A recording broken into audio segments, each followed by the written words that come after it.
Partija Latvija pirmajā vietā ir kļuvusi par populārāko partiju Latvijā. Ja šodien notiktu Saeimas vēlēšanas, par partiju Latvija pirmajā vietā balsotu 18,9% Latvijas pilsoņi. Tas ir liels sasniegums, un es tiešām esmu ļoti gandarīts un pateicīgs visiem mūsu atbalstītājiem par jūsu atbalstu. Bet, lai mēs uzvarētu nākamajās Rīgas domas vēlēšanās 7. jūnijā, mums ir nepieciešams piesaistīt vēl vairāk atbalstītājus. Tieši tāpēc es aicinu, runājiet ar saviem draugiem, radiem, kaimiņiem, ar visiem tiem, kas vēl nav izlēmuši, par ko balsot, lai viņi balsotu par Latviju pirmajā vietā un par Aināru Šlesaru kā Rīgas mēru.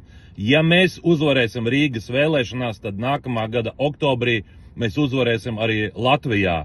Ir nepieciešams tikt vaļā no vienotības režīma, ir nepieciešams izveidot profesionālu valdību Rīgā un Latvijā, ir nepieciešams pacelt Rīgu un Latviju no šī purva, kurā mēs esam ievilkti pēdējo daudzu gadu laikā.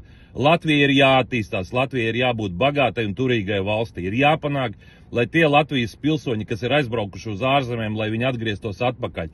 Un tas var notikt tikai tad, ja Latvijas ekonomika sāks uzplaukt. Tā kā godājamie atbalstītāji, es aicinu, strādāsim kopā, lai mēs kopā uzvarētu 7. jūnijā, jo uzvara Rīgā tie ir 90% no uzvaras Saeimas vēlēšanās nākamajā gadā.